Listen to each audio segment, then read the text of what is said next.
Herkese merhaba, Kitap Felsefe'ye hoş geldiniz.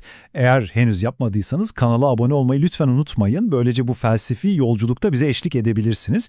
Şimdi bugün felsefe tarihinin en saygıdeğer, hatta dokunulmaz kabul edilen isimlerine meydan okumaktan çekinmeyen birini, Bernard Williams konuşacağız. Williams için felsefe ne yazık ki hayatla tüm bağını koparmış, kendi kendine konuşan bir fil dişi kulesine hapsolmuştu. Ve o işte o kuleyi temelinden sarsmaya, hatta yıkmaya kararlıydı. Peki nereden başladı derseniz, en tepeden, Platon'dan. İşte bu sözler Williams'ın felsefe sahnesine adeta bir meteor gibi çarpışını özetliyor. Düşünsenize, herkesin yere göğe sığdıramadığı Platon'un devletine dönüp bu eser diyor, olağanüstü bir tarihsel yanlışlık ve felsefi yanlış anlam örgüsünden ibaret. Yani onun gözünde devlet öyle yüce bir anıt falan değil. Tam tersine bir aldatmaca üzerine inşa edilmiş koca bir yapıydı. İşte bu tavizsiz, bu cesur hakikat arayışı Williams'ın bütün felsefesinin de temelini atacaktı. Peki kimdi bu adam? Bernard Williams'ı sadece bir akademisyen olarak görmek büyük haksızlık olur. O, her şeyden önce felsefeyi ait olduğu yere, yani hayatın tam ortasına geri döndürmeye çalışan ateşli bir düşünürdü. Onun için felsefe böyle soyut kavramlarla oynanan bir zihin egzersizi değildi. Hayır, felsefe bizzat kendimizi anlama serüvenimizdi. Williams, modern felsefeye adeta bir doktor gibi yaklaştı, biliyor musunuz? Ve eline stetoskopunu alıp baktığında oldukça ciddi bir teşhis koydu. Nietzsche'den de ilham alarak adını koyduğu bu hastalık şuydu: kalıtsal kusur. Yani ne demek bu? Felsefe, diyordu Williams, bir tür hafıza kaybı yaşıyordu. Nereden geldiğini, köklerini tamamen unutmuştu. Peki neydi bu kalıtsal kusur dediği şey tam olarak? En basit haliyle felsefenin tarihsel hafızasını yitirmesiydi.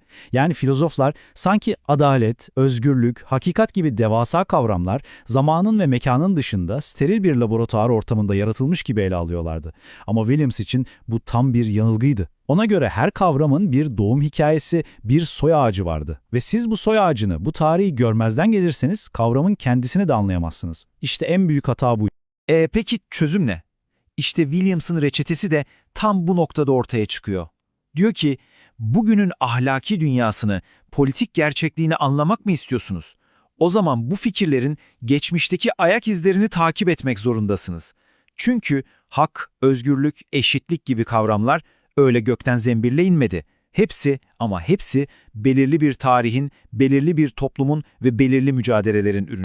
Şimdi gelelim Williams'ın yöntemine, yani onun için her şey demek olan üsluba. Bakın, Williams için bir filozofun nasıl yazdığı, ne düşündüğünden asla ayrılamaz. Yani üslup öyle düşüncenin üzerine giydirilmiş şık bir elbise ya da pastanın üzerindeki bir süs değildir. Hayır, üslup pastanın ta kendisidir. Bir fikrin ifade ediliş biçimi o fikrin adeta genetik kodunu, DNA'sını ortaya koyar. İşte tam da bu yüzden Descartes gibi bir ismi felsefi bir üslup dehası olarak görüyordu. Neden mi? Çünkü Descartes'in o berrak, o zarif yazım tarzı en karmaşık, en derin fikirleri bile herkesin anlayabileceği bir hale getiren bir sanatta adeta. Kısacası Williams için denklem basitti. İyi yazmak, iyi düşünmek demekti, nokta. Tabii madalyonun bir de diğer yüzü var. Mesela G.E. Moore. Williams'a göre Moore'un o eziyet verici, o ağdalı ve karmaşık üslubu boşuna değildi. Bu üslup aslında düşüncesinin ta kendisindeki temel bir çatlağın, bir sorunun dışa vurumuydu. Yani kötü üslup sadece bir zevk meselesi değil, kötü felsefenin çalan alarm ziliydi. Williams'ın yönteminde üslup kadar önemli bir şey daha vardı: şüphecilik. Ama durun, hemen aklınıza her şeye acaba gerçek mi diye soran o felsefi şüphecilik gelmesin. Williams'ınki çok farklıydı. Onun şüpheciliği ayakları yere basan, pratik, hayatın içinden bir şüphecilikti. Mesela felsefede klasik bir soru vardır: diğer insanların zihinlerinin var olduğunu nereden biliyorum? Williams bu tür sorularla adeta dalga geçerdi. Bunlar ona göre acısız argümanlardı. Yani kimseye bir maliyeti olmayan, fildişi kulede oynanan entelektüel oyunlar. Çünkü gerçek hayatta hiç kimse yanındaki insanın bir zihni olup olmadığından şüphe ederek yaşamaz. Bu tür sorular felsefeyi bir santim bile ileri götürmezdi. İşte bu acısız oyunlar yerine çok daha rahatsız edici, çok daha gerçek bir soru sormayı tercih ediyordu. Soru şuydu: peki ya diğer insanlar hakkında bildiğimizi sandığımız şeylerin çoğu aslında birer yanılgıdan ibaretse? Ya aslında sandığımızdan çok ama çok daha azını biliyorsak? İşte bu. Bu gerçekten can yakan, uykuları kaçıran bir soru. Ve Williams'a göre felsefenin asıl uğraşması gereken de tam olarak buydu. Peki, tamam, teşhisi koydu, yöntemi belirledi. Peki bütün bunların amacı neydi? Williams nereye varmaya çalışıyordu? İşte bu soru bizi onun felsefesinin tam kalbine, yani doğruculuk adını verdiği o nihai hedefe götürüyor.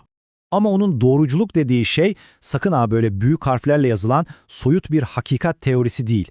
Tam tersi, bu dünyayı süslemeden, püslemeden, tüm karmaşıklığı ve dağınıklığıyla olduğu gibi görme çabası. Williams'ın kendi deyişiyle sıradan olana dair keskin ve tetikte bir duyuya sahip olmak. Ve evet, bu gerçeğin en rahatsız edici, en sevimsiz yüzüyle bile göz göze gelmeyi gerektiriyor. Ve işte bakın bu bizi en başa, yani tarihe geri getiriyor. Bu doğruculuk somut tarihsel gerçekliğe ve insan hayatının o dağınık, o karmaşık, o pek de düzenli olmayan yapısına dürüst bir gözle bakmayı zorunlu kılıyor. Williams'ın bize söylediği net: eğer kendimizi, toplumumuzu, dünyamızı gerçekten anlamak gibi derdimiz varsa bu yoldan başka bir yolumuz yok. Sonuç olarak Williams'ın felsefesinden ayrılırken cebinizde böyle hap gibi hazır cevaplar bulamazsınız. Zaten amacı da bu değil. Bunun yerine tıpkı ilham aldığı büyük ustası Nietzsche gibi o da bize zorlu, hatta rahatsız edici bir soruyla meydan okuyarak veda ediyor. Ve o can alıcı soru şu: İstediğin bu mu? Yani hakikati arama iradesi dönüp de kendi kendine bir sorun olarak görmeye başladığında geriye tek bir soru kalır: biz gerçekten ne istiyoruz? Kolay cevapları, ruhumuzu okşayan rahatlatıcı yalanları mı, yoksa tarihin ve gerçeğin o dikenli, o zorlu, o meşakkatli patikasında yürümeyi mi? Bernard Williams bu soruyu havada, cevapsız bırakır. Çünkü cevap felsefe kitaplarında değil, her birimizin kendi içinde.